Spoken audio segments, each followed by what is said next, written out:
할렐루야. 주님의 이름으로 환영합니다. 오늘 이 시간 대림절 두 번째 주간 수요 찬양 예배 우리 마음을 다해서 힘을 다해서 하나님께 올려드리겠습니다. 다 같이 기도하겠습니다.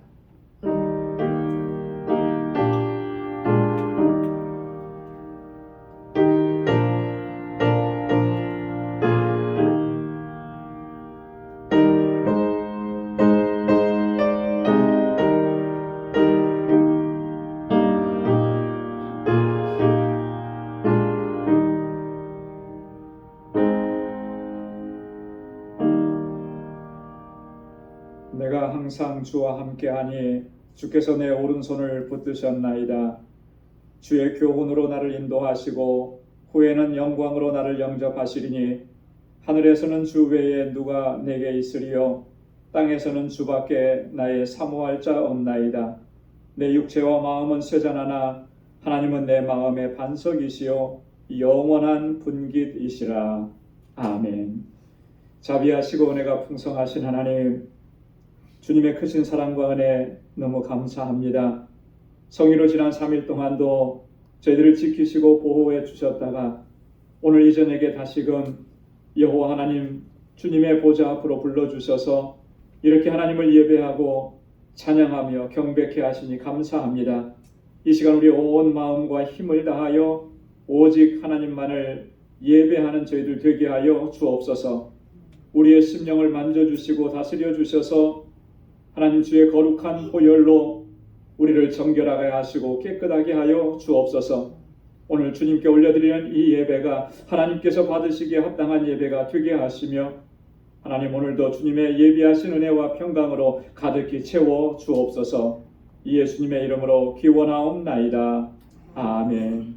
전능하사 천지를 만드신 하나님 아버지를 내가 믿사오며 그 외아들 우리 주 예수 그리스도를 믿사오니 이는 성령으로 잉태하사 동정녀 마리아에게 나시고 본디오 빌라도에게 고난을 받으사 십자가에 못 박혀 죽으시고 장사한 지 사흘 만에 죽은 자 가운데서 다시 살아나시며 하늘에 오르사 전능하신 하나님 우편에 앉아 계시다가 저리로서 산 자와 죽은 자를 심판하러 오시리라. 성령을 믿사오며 거룩한 공예와 성도가 서로 교통하는 것과 죄를 사하여 주시는 것과 몸이 다시 사는 것과 영원히 사는 것을 믿사옵나이다. 아멘. 찬양으로 하나님께 영광 돌립니다. 약할 때 강함 되시네.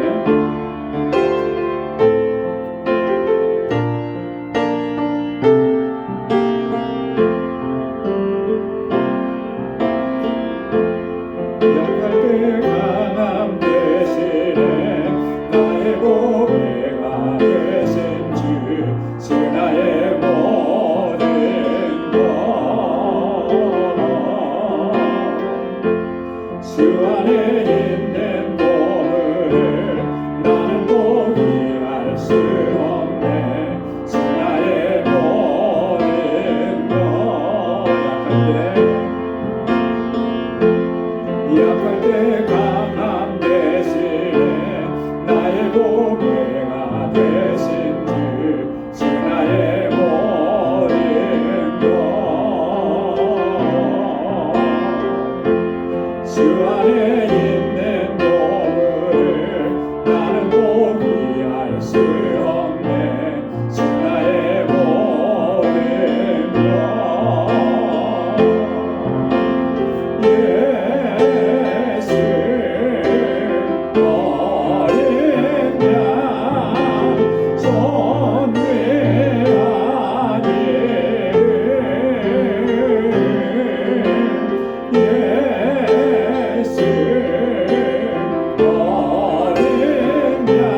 말라.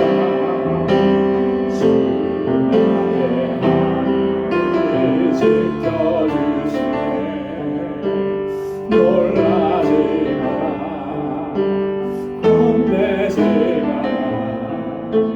주님 나를 지켜주시네. 아무것도 두려워 말라. 주 나의 하늘 지켜주시네. 놀라지 마라. 겁내지 마라. 주님 나를 지켜주시네. 내 맘이 힘에 겨워 지칠지라도 주님 나를 지켜주시네. 세상에 험한 누가 몰아칠 때도 주님 나를 지켜주시네.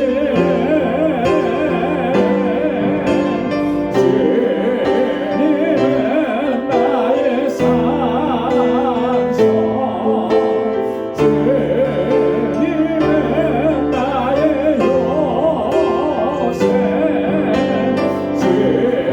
주님은 나의 소망, 나의 힘이 되신 여호와. 내 맘이 힘에 겨워 지칠지라도 주님 나를 지켜주시네. 세상에 험한 꿈과 몰아칠 때도 주님 나를 지켜주시네.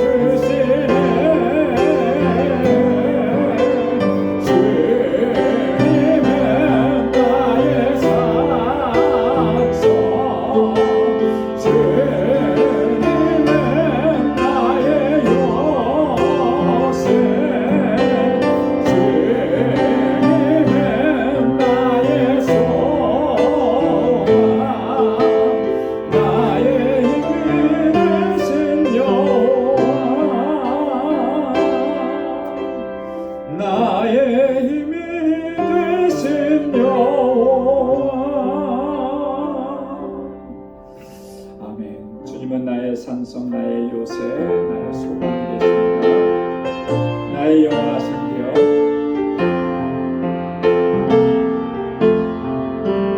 나의 영원하신 기업, 생명보다 귀하다.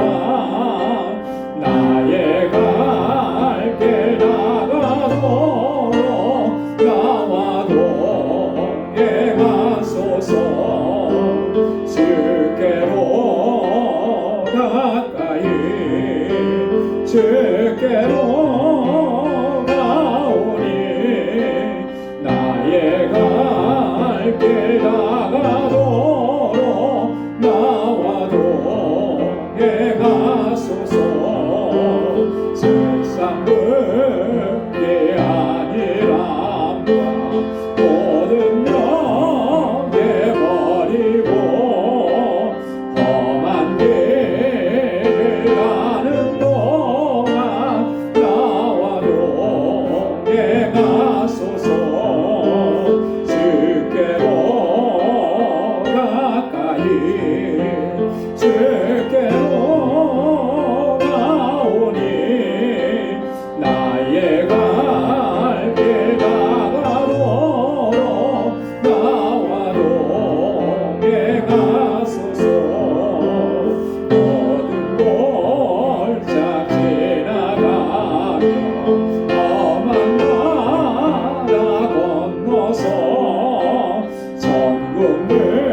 같이 통성으로 하나님께 같이 기도하겠습니다. 교회를 위해서 특별히 우리 교회가 하나님 맡겨주신 사명 잘 감당할 수 있도록 주님 붙잡아 주옵소서. 믿음의 공동체요 온전한 사랑의 공동체가 되게 하시고 하나님의 세워주신 귀한 일꾼들에게 능력과 권능으로 붙잡아 주옵소서.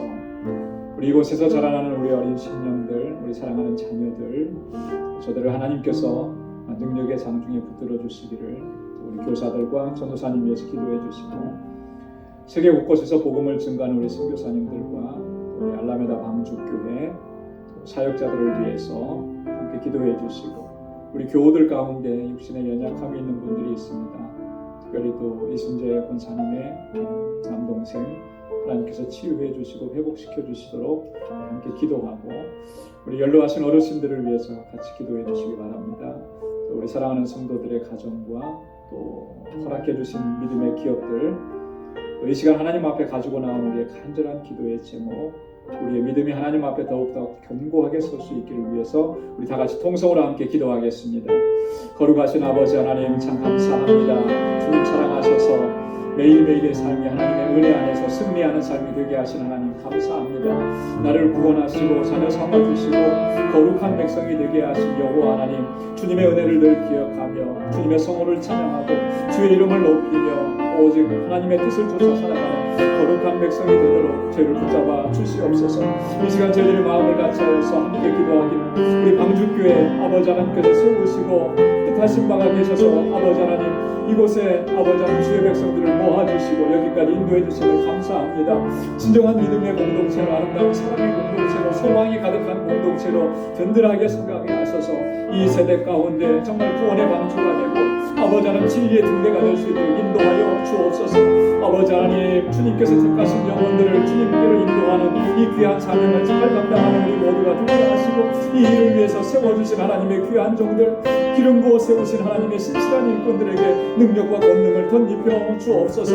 아버지 하나님 맡은 자들에게 구할 것은 충성이라고 하신 아버지의 뜻을 쫓아 하나님 우리의 마음을 다하고 뜻을 다하고 충성하고 헌신하는 주의 충성된 종이 되도록 우리를 사용하여 주시옵소서. 오 하나님 아버지 우리 사랑하는 자녀성들이 이곳에서 믿음 안에서 아름답게 잘 성장하고 하나님을 잘 경외하게 하시고 정말 이 세대의 하나님 믿음의 일꾼들이 되게 하셔서 하나님 앞에 귀하게 쓰임받는 주의 종들이 나되게 하시고 우리 교사들과 전도사님 아버지 장중에 붙들어 주옵소서.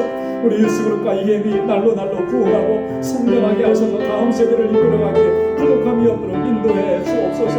아버지 하나님 우리 사랑하는 선교사님들 강건하게 붙잡아 주시고 능력으로 함께하여 주옵소서. 선교지마다 하나님의 놀라우신 생명의 역사가 일어나게 하시며 우리 알라메다 방주교회 하나님 주님께서 함께하셔서 정말 구원의 방주가 되게 하시고 아버지 동역하는 우리 모든 동역자들에게 능력과 권능을 덧입혀 주셔서 주신 사명 잘 감당하게 하여 주시옵소서. 하나님 아버지 우리 권속들 아버지 하나님께서 강건하게 붙잡아 주시고 믿음의 용사들이 다 되게 하옵소서. 연약한 가운데 부르짖는 저희의 간절한 기도에 하나님의 선하신 응답을 허락해 주시고 아버지 하나님 육신의 연약함이 있습니다. 주님 치료하여 주시고 아버지 하나님 우리의 심령이 정말 주님께로 더 가까이 나아갈 수 있게 하시고 간절한 소망을 가지고 주님 앞에 서는 저희들 되게 하여 주시옵고 이 세상 사는 동안에 오직 주님을 지하고 살아가게 하시고 아버지 하나님 이 광야와 같은 삶도 주님의 주시는 믿음으로 주의 성령의 충만함으로 넉넉히 이겨낼 수 있도록 인도하여 주옵소서. 우리 사랑하는 성도들의 가정과 아버지 저희가 허락해 주신 믿음의 기업과 그 일터를 복되게 하시며 저희로 하여금 아버지 복에 근원된 삶을 살아가도록 도와주옵소서. 오늘 이 저녁에 저희들 아버지 하나님 주님 앞에 간구하고 기도하는 모든 기도에 주의 선하신 응답을 허락해 주시고 아버지 하나님 오늘도 말씀으로 우리를 새롭게 하셔서 아버지 하나님 주님께 영광 돌리기에 부족함 없는 하나님의 귀한 백성들이 되게 하여 주시옵소서. 주님 함께 하실 줄로 믿습니다. 감사합니다. 모든 영광 주님께 올려드립니다. 예수님의 이름으로 간절히 기도드리옵나이다. 아멘. 할렐루야. 우리 간절한 기도 주님께 상달되고 또 하나님께서 선하신 응답을 허락해 주심을 믿습니다. 오늘 함께 묵상할 하나님 말씀은 갈라디아서 제1장 4절부터 보도록 하겠습니다. 오늘 나눠드린 교재에는 6절부터라고 되어 있는데 4절부터 10절까지 말씀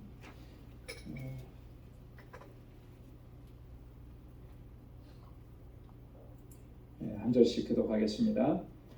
그리스도께서 하나님 곧 우리 아버지의 뜻을 따라 이 악한 세대에서 우리를 건지시려고 우리 죄를 위하여 자기 몸을 들이셨으니 그리스도의 은혜로 너희를 부르신 이를 이같이 속히 떠나 다른 복음을 쫓는 것을 내가 이상히 여기노라. 다른 복음은 없나니 다만 어떤 사람들이 너희를 교란하여 그리스도의 복음을 변하려 합니다. 그러나 우리나 혹 하늘로부터 온 천사라도 우리가 너희에게 전한 복음 외에 다른 복음을 전하면 저주를 받을지어다. 우리가 전에 말하였거니와 내가 지금 다시 말하노니 만일 누구든지 너희의 받는 것 외에 다른 복음을 전하면 저주를 받을지어다. 다 함께요.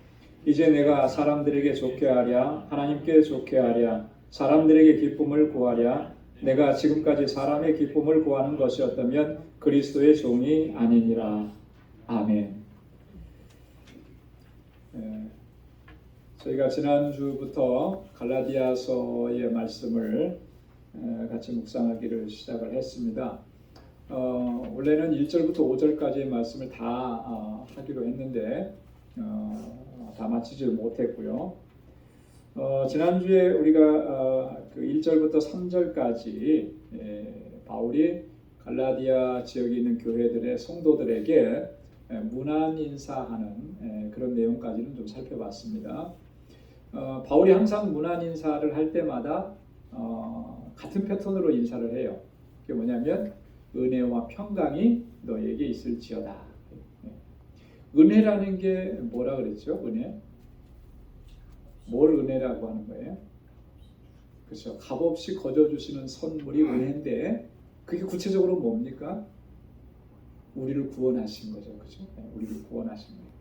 그래서 은혜하면 제일 먼저 우리가 생각해야 되는 것이 나 같은 죄인을 사랑하셔서 나 같은 죄인을 구원하시기 위해서 에베소서 1장에 보면 창세전부터 택정하시고 예정하셨다 그랬거든요.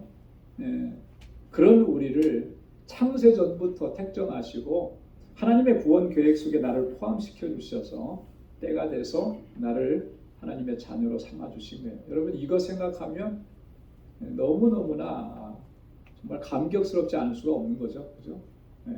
내가 뭔데 그럴 만한 자격이 있나.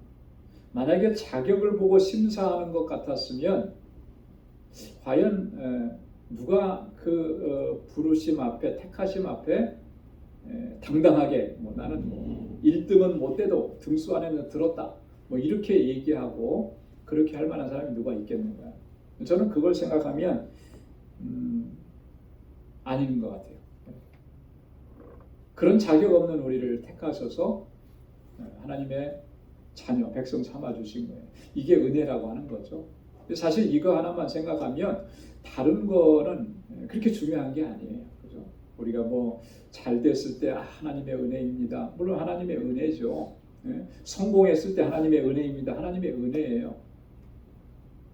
근데 사실 우리가 그거에 대해서는 더 기뻐하고 감격스러워하는데 정작 그 은혜의 그 본질인 구원의 은혜에 대한 감격은 신앙생활 하면 할수록 더 그게 깊어지고 더 폭이 넓어져야 되는데 자꾸 희미해져 가는 거예요.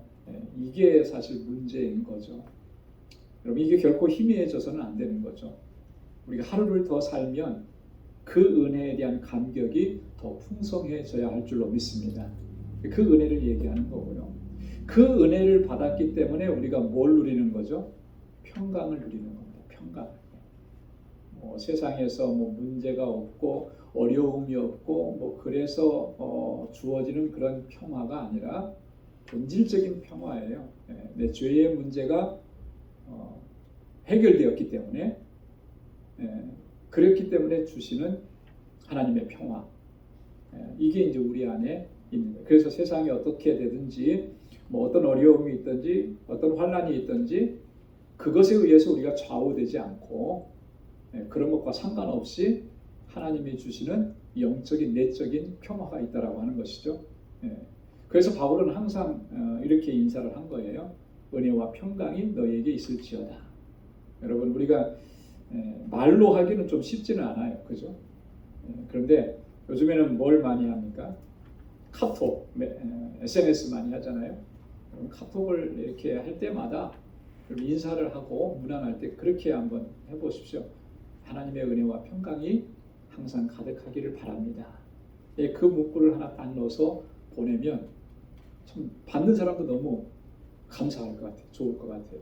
그렇게 인사할 수 있기를 바랍니다. 바울이 모든 서신서마다 다 그렇게 이야기를 했어요. 자, 그러면서 4절과 5절에서는 주님께 영광을 돌립니다. 주님께 모든 영광을 올려드립니다. 뭐 때문에 영광을 올려드리는가? 뭐 때문에 영광을 올리는가? 4절에 보면 그리스도께서 하나님 곧 우리 아버지의 뜻을 따라 이 악한 세대에서 우리를 건지시려고 우리 죄를 위하여 자기 몸을 들이셨으니, 우리가 주님께 모든 영광을 올려드리는 가장 중요한 이유가 바로 이건 것입니다. 하나님의 뜻을 쫓아서 우리 주님께서 그리스도께서 이 악한 세대에서 우리를 건지시려고 어떻게 하신 거예요? 자기 몸을 들이신 거예요. 자기 몸. 그러니 그분이 영광을 받으시는 것이 마땅하다라고 하는 것이죠.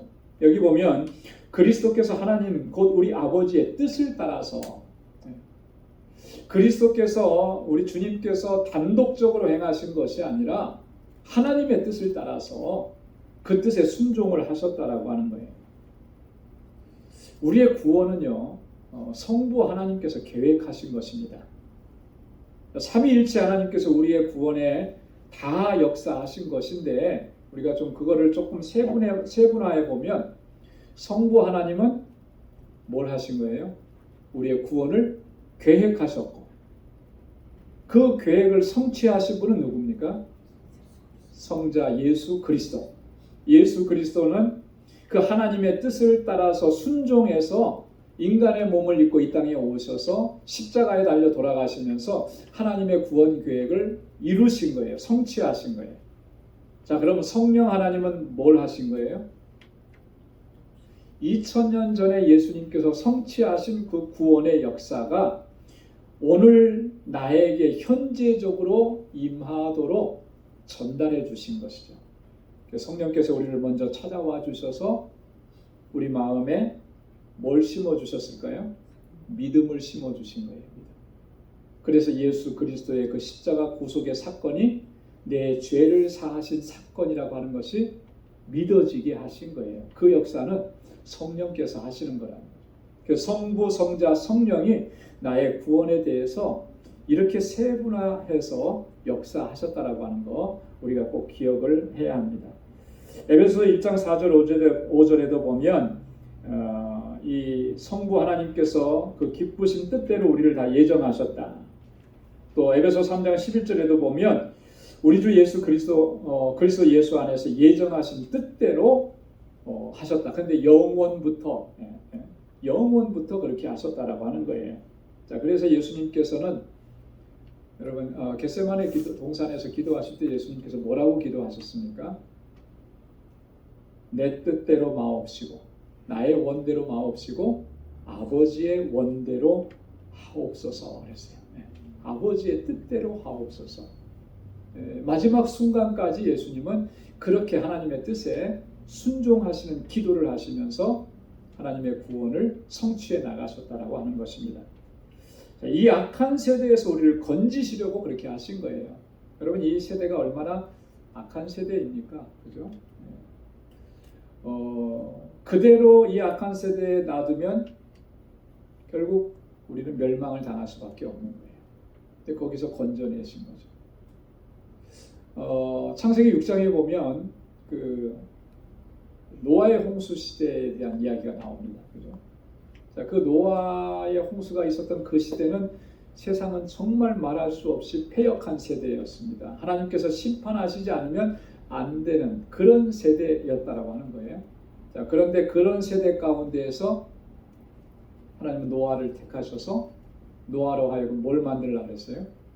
방주를 만들려고 그랬죠. 왜 방주를 만들려고 그랬습니까? 노아와 그의 식구들을 구원하시기 위해서. 왜요?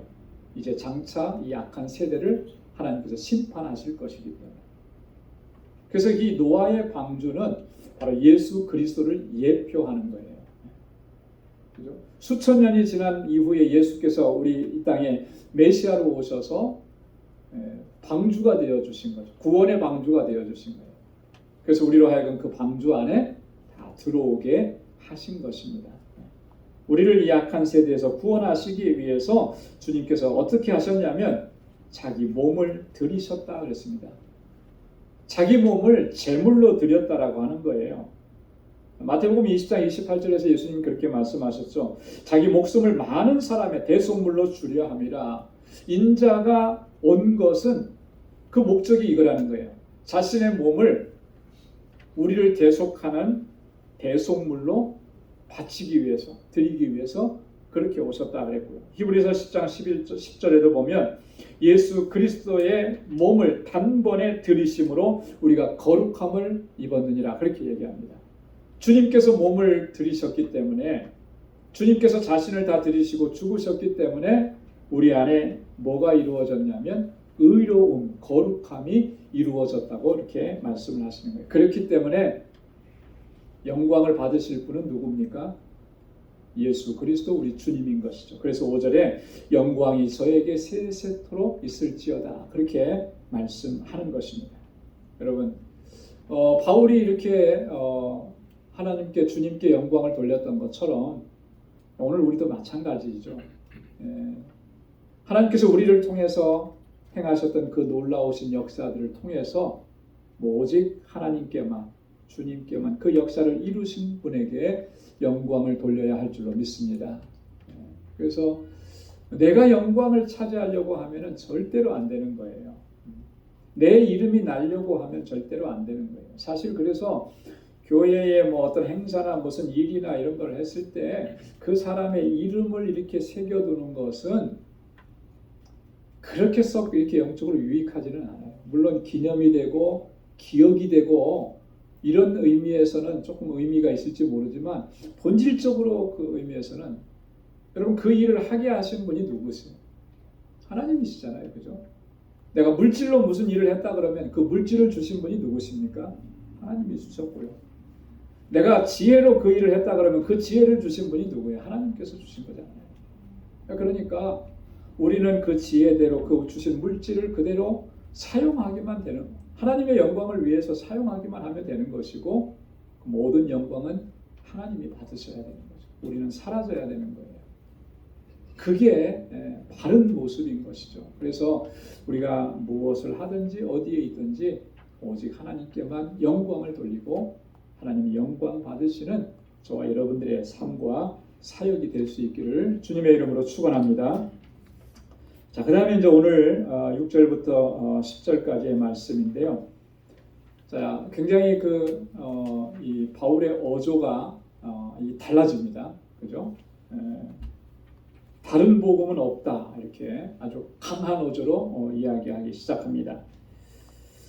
지난주에도 잠깐 말씀드렸듯이 바울의 서신서들을 이렇게 쭉 보면 일반적으로 그런 패턴이에요. 처음에 문안 인사하고 은혜와 평강을 기원하고, 자, 오늘 갈라디아서도 거기까지는 똑같았죠. 그죠? 자, 그렇게 한 다음에 이제 뭘 하냐면 이 편지를 받는 사람들이 정말 여러분 잘하고 있습니다. 칭찬을 많이 해요. 칭찬합니다.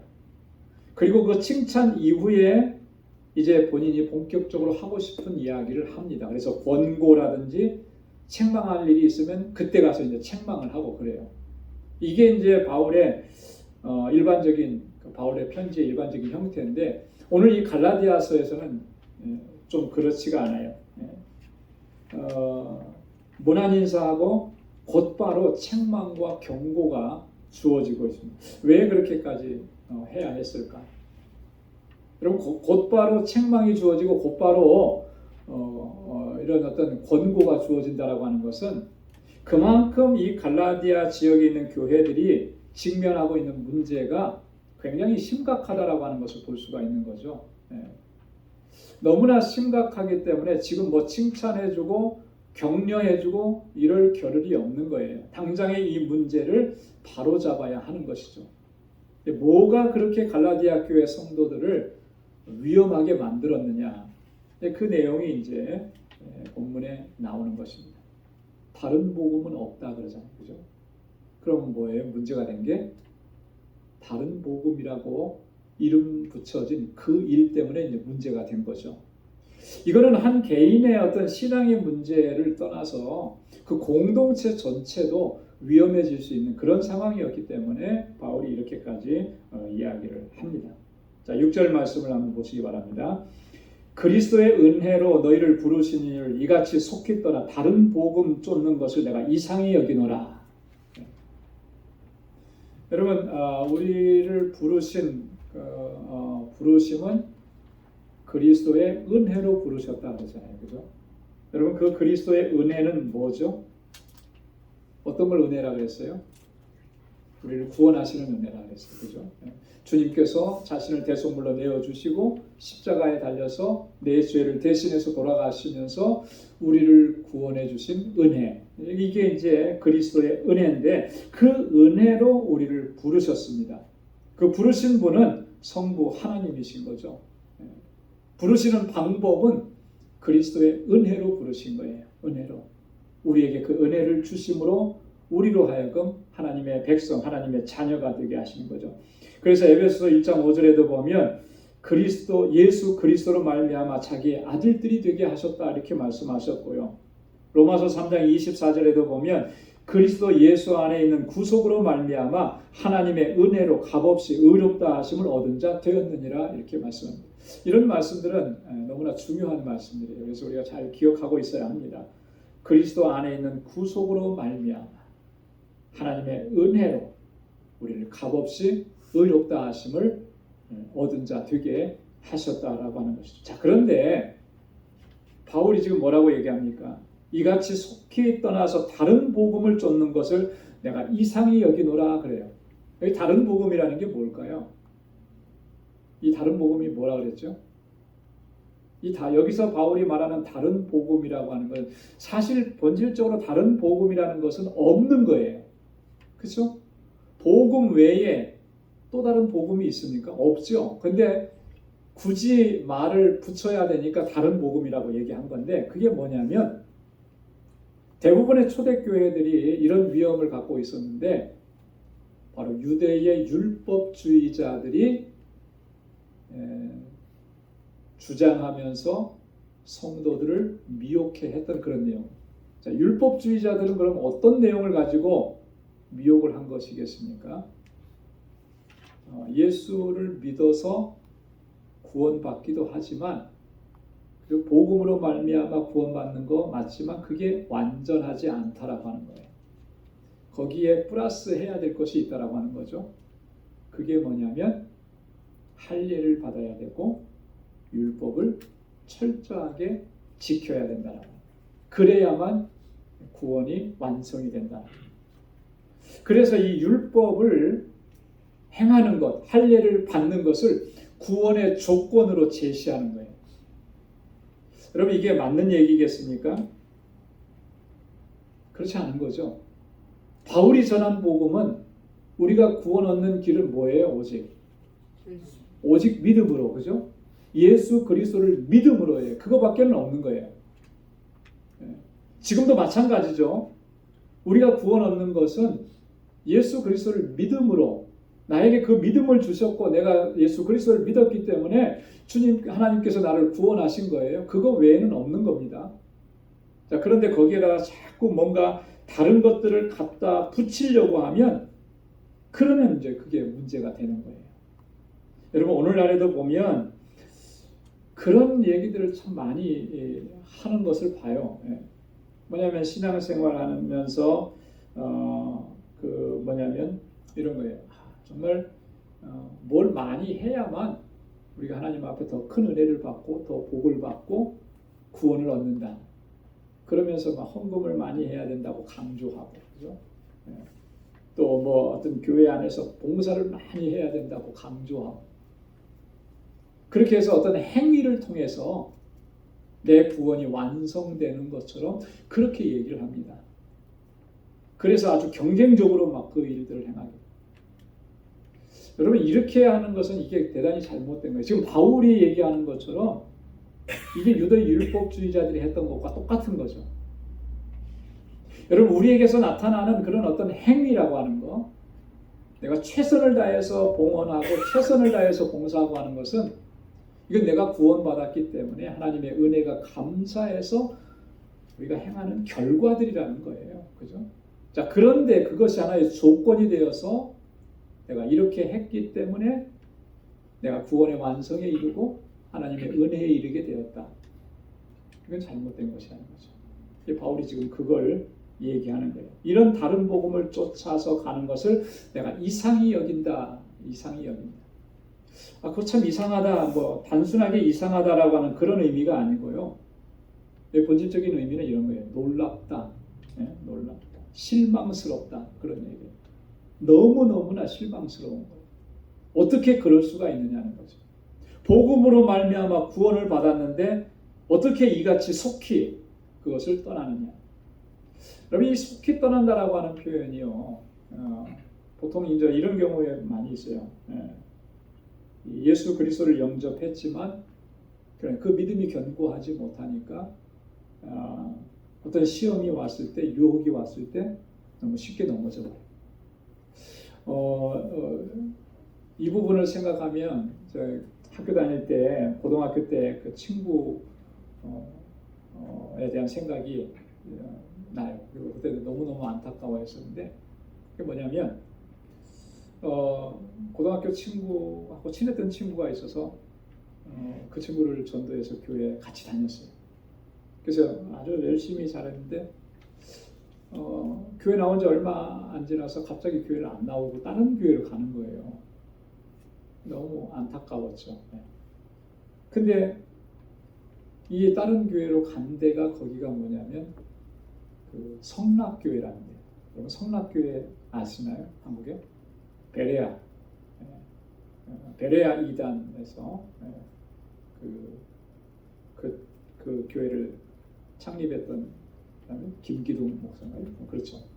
한국에서 굉장히 오랫동안 참 이렇게 그 2단으로서 정죄도 받고 무리도 많이 일으키고 또 최근에는 이제 그분이 은퇴하고 뭐 또 아들이 또 물려받고 하면서 교회가 완전히 세상에서 이렇게 뭐 뉴스에도 많이 나오고 막 그렇게 됐더라고요.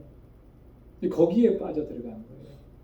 근데 거기에서 어떤 뭐 치유의 역사가 나타나고 뭐 이렇게 뭐 손에 뭐 했더니 뭐 이게 나았다는 뭐 이런 얘기 듣고 뭐 그러면서 거기에 빠져 들어가 버립니다. 정말 그 믿음이 견고했다면 그런 유혹이 있어도 사실 흔들리지 않았을 텐데 이게 아직은 신앙적인 그런 것들이 완전히 정립이 안 된 상태니까 그런 얘기를 들으니까 신비하기도 하고 뭐 그러니까 그냥 거기에 빠져들어가고 너무나 이제 그때 안타까웠던 그런 일들이 있었습니다. 이런 거예요. 지금 갈라디아 지역에 있는 교회들도 마찬가지죠.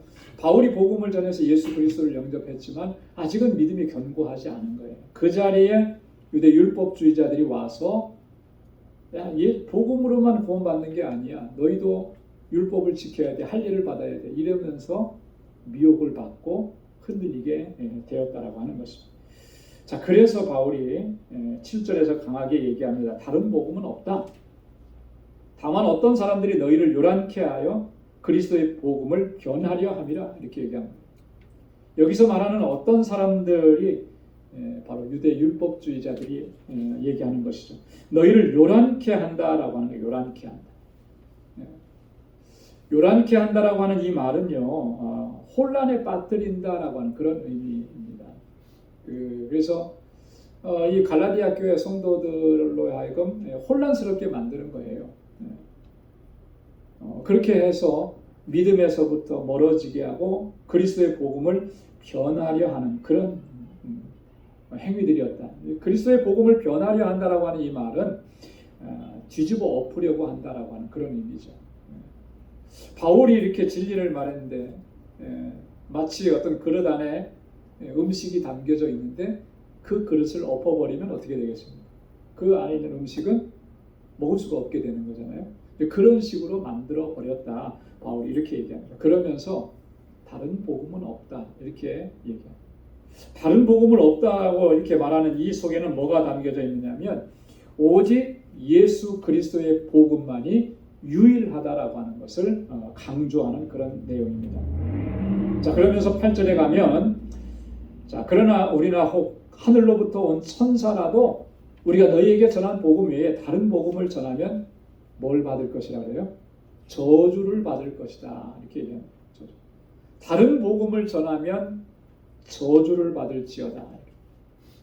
자, 이게 엄청난 경고의 메시지 아닙니까? 그죠? 왜 바울이 이렇게까지 얘기하는 걸까요? 다른 복음을 전하면 저주를 받을지어다. 여러분이 다른 복음이라는 것은 아까도 말씀드렸듯이 복음이 아니라 그랬잖아요. 그죠? 자, 그것을 이야기해서 복음의 진리에서 멀어지게 만들고 생명에서 멀어지게 만들어서 한 영혼을 파멸에 이르게 한다면 그 사람은 저주를 받을지어다. 이렇게 얘기하는 거죠. 그렇죠? 한 영혼을 그렇게 정말 파멸에 이르게 했는데 그 사람이 온전하게 있을 수 있겠느냐? 그럴 수 없다라고 하는 거예요. 바로 그런 의미가 담겨져 있는 거예요. 자, 근데 이 앞에 보면 우리나 혹 하늘로부터 온 천사라도 그래요. 우리가 복음을 전했는데 우리가 또 다른 이야기를 해서 다른 복음을 전했다 그러면 우리도 거기에서 예외될 수 없다라고 하는 거죠. 하늘에서 온 천사라 할지라도 여러분 천사는 하나님의 피조물 가운데 정말 가장 이런 최고의 피조물이라고 이렇게 칭함을 받는 존재가 천사들 아닙니까? 하나님을 섬기고 구약 시대에 보면 천사들은 어떤 역할들을 했습니까? 메신저 역할을 했잖아요. 하나님의 메신저 역할을 했어요. 가브리엘 천사를 보내셔서 그리스도께서 탄생하실 것을 말씀해 주시고 그런 역할을 감당하면서 하나님의 뜻을 수행하는 존재들이니까 얼마나 대단한 존재들입니까? 그런 천사들이라 할지라도 다른 복음을 전하면 저주를 받게 되어 있다. 이렇게 얘기하는 거예요. 그래서 바울이 왜 뜬금없이 천사들 얘기를 하느냐 하면 이런 거예요. 유대 율법주의자들이 율법을 강조하고 율법을 행해야 된다라고 하면서 그때 당시 이렇게 말을 했다고 합니다. 천사들이 이 하나님의 율법을 전달해주는 중보자의 역할을 했다. 이렇게까지 얘기한 거예요. 자, 그러니까 바울이 그걸 가지고 온 거죠. 그래서 천사라 할지라도 다른 복음을 전하면 저주를 받을지어다. 자, 이게 얼마나 심각한 문제였냐면 9절에 가서도 또 한 번 다시 반복을 합니다. 우리가 전에 말하였거니와 내가 지금 다시 말하노니 만일 누구든지 너희의 받은 것 외에 다른 복음을 전하면 저주를 받을지어다. 자, 두 번이나 반복해서 얘기하잖아요. 그만큼 심각하고 그만큼 중차대한 문제라고 하는 것입니다. 그런데 이게 바울이 한두 번 얘기한 게 아니에요. 왜냐하면 우리가 전에 말하였거니와 그렇죠. 예전에도 이 말을 한 거예요. 다시 한번 또 지금 반복해서 이야기한다라고. 그렇게 해서 복음을 너희를 요란케 하고 복음을 변하려고 하는 이런 모든 행위들은 하나님께서 그들을 심판하실 것이다. 이런 의미를 담고 이야기하는 것입니다. 자, 사실 근데 바울이 1차, 2차, 3차 복음을 전하면서 선교 여행을 하면서 교회를 세울 때마다 사실 바울은 선교하면서 굉장히 많은 어려움을 겪었죠. 그죠? 고린도후서 11장 23절 이하의 말씀에 보면 거기에 바울이 선교하면서 겪었던 많은 어려움들을 쭉 얘기를 합니다. 쭉 얘기를 하는데 그 중에 아주 특이한 게 하나 있어요. 그게 뭐냐면 제가 여기다 기록을 같이 했는데 자, 유대인들에게 고난을 당하고 핍박을 받은 걸 얘기해요. 자, 유대인은 바울에게 있어서 동족이잖아요. 그죠? 동족인데 그들이 바울을 핍박한 거예요. 예수 그리스도를 전한다고 해요. 당시에 예수 그리스도는 유대인들 입장, 유대교의 입장에서는 이단이죠. 이단이죠. 그러니까 이단의 사설을 전한다 그래가지고 바울을 핍박하는 거예요. 예. 얼마나 많은 매를 맞고 태장으로 맞고 돌로 맞았는지 모릅니다. 죽을 뻔했어요. 자, 그래서 바울이 동족의 위험이다라고 하는 표현을 썼어요. 같은 동족으로부터 이런 위험을 받았고, 그 뒤에 가면 거짓 형제 중에 위험을 당하고 그랬어요. 겉으로는 형제라고 하는데 사실 그들이 참 형제가 아니라는 거예요. 거짓 형제라고 하는 거예요. 이 공동체 안에서 같이 생활을 하고 같이 이 공동체 안에 있기는 하는데 그들이 참된 진리 안에서 복음을 지켜나가는 그런 사람들이 아니라는 거죠. 거짓되었다라고 하는 거예요. 그래서 지금까지 우리가 고린도 전후서, 특별히 고린도 후서를 우리가 이렇게 묵상하면서 항상 강조했던 부분들이 그거잖아요. 거짓 사도들, 그죠? 거짓 교사들이 얼마나 그 고린도 교회 성도들을 혼란스럽게 하고, 그리고 이 고린도 교회를 힘들게 하고 위험하게 만들었는지, 그 얘기를 우리가 오랜 시간 동안 같이 나눴는데 바로 그런 거예요. 이런 거짓 형제들의 위험이 수도 없이 많았다라고 하는 것이죠. 그렇게 어려움을 겪으면서 복음을 전하고 또 선교의 사명을 감당했는데, 그런데 여러분들이 거기에 휘말리고 거기에 현혹이 되어서야 되겠느냐라고 하는 것이죠. 그래서 내가 다시 또 말한다 이렇게 얘기하는 거예요. 그래서 우리가 이 말씀들을 보면서 여러분, 우리에게 정말 이 영적인 지혜가 필요하구나 라고 하는 것을 다시 깨닫게 됩니다. 그죠? 영적인 지혜가 필요한 거예요. 누가 뭘 말했다고 해서 그 말한 것을 그대로 다 받아들이는 것이 아니라 그것이 정말 말씀에 맞는 이야기인가, 성경에 있는 이야기를 하느냐라고 하는 거, 여러분, 그것을 우리가 판단할 수 있는 그런 능력을 갖춰야 되는 겁니다. 그죠? 판단이 안 될 때에는 또 이렇게 물어야죠, 같이. 요즘에요, 유튜브를 참 많이들 보시거든요, 그죠? 근데 어떤 분이 그런 얘기했죠. 뭐 우리가 다 공감하는 얘기인데, 유튜브에 나오는 정보는 정확하지 않은 정보들이 상당히 많은 거예요.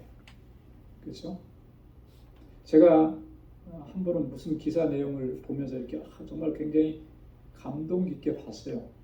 쭉 봤는데 그리고 나서 최근에 이런 일이 있었구나 했는데 이렇게 딱 보니까 그게 한 10년 전쯤 일인 거예요. 그게 이제 이렇게 요즘에 돌고 와서 지금 나오는 거예요. 근데 만약에 제가 그걸 보고 얼마 전에 이런 일이 있었다 딱 얘기한다면 창피한 거죠. 그죠? 벌써 10년도 더 된 일인 건데 뭐 이런 거는 사실은 큰 피해는 없는데 정확하지 않은 정보로 이야기하는 것들이 너무나 많은 거죠. 성경에 대해서 말하고 뭐 교회에 관계된 것을 이야기한다고 했는데도 그 안에도 보면 그런 것들이 너무나 많은 거예요. 그래서 여러분 정말 조심해야 되는 거죠. 정말 주의해야 되는 거예요. 그런 일들은 수없이 많이 일어납니다. 더 많이 일어날 거예요. 어떻게 해야 되겠습니까? 우리가 성경을 부지런히 읽고 묵상하고 연구하고 그렇게 하지 않으면 정말 그렇대더라 이렇게 돼버리는 거예요. 이게 심각한 문제가 생기는 거죠. 그래서 우리에게 그런 영적 지혜가 필요한 거예요. 말씀도 부지런히 우리가 읽고 묵상해야 되고 또 하나님께 지혜를 구해야 하는 것이죠.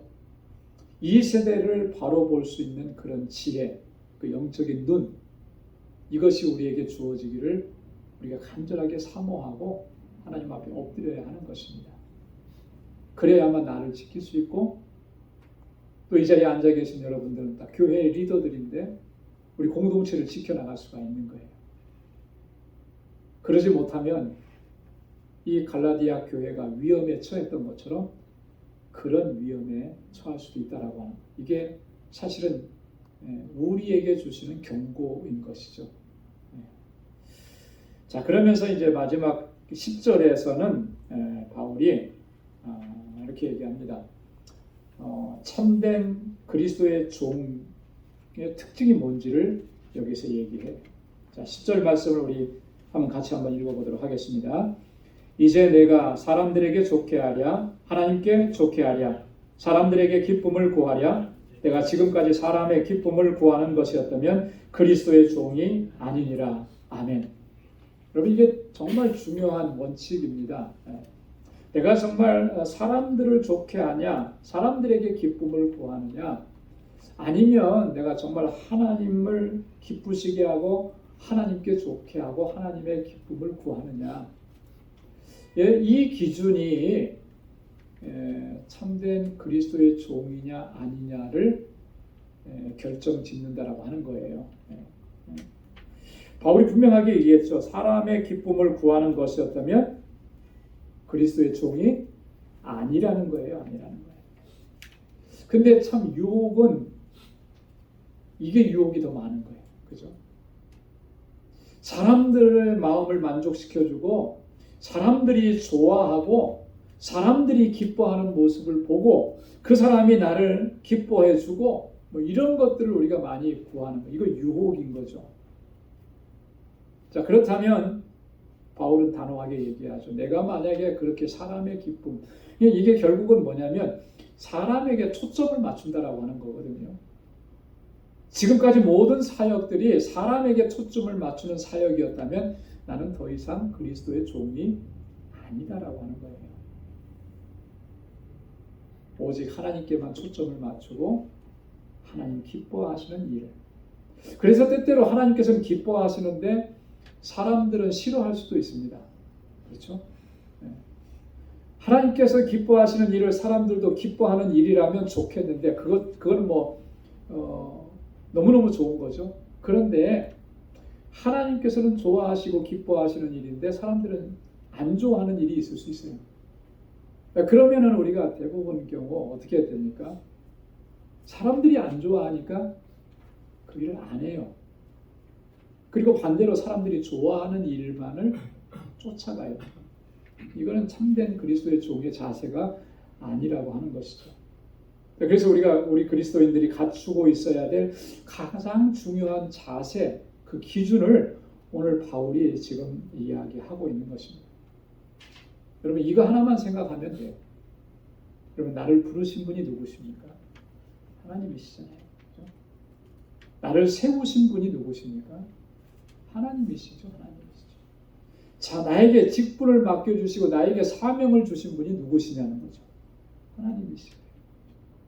그러면 마땅히 하나님 기뻐하시는 일을 행해야 되고 그분 앞에 충성해야 하는 것이죠.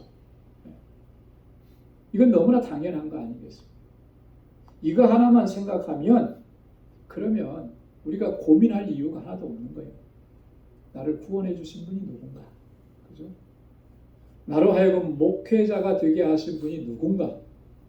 만약에 나를 목회자가 되게 하신 분이 사람이었다면 저희 아버지였다면 아버지 앞에 충성하는 게 맞겠죠. 근데 그게 아니잖아요. 그죠? 우리 지난 우리 12월 3일 날 우리 임직 받으시느라고 물론 목사님들이 안수를 했어요. 그죠? 그렇다고 목사님들이 세우신 건가요? 아니잖아요. 하나님이 세우셨잖아요.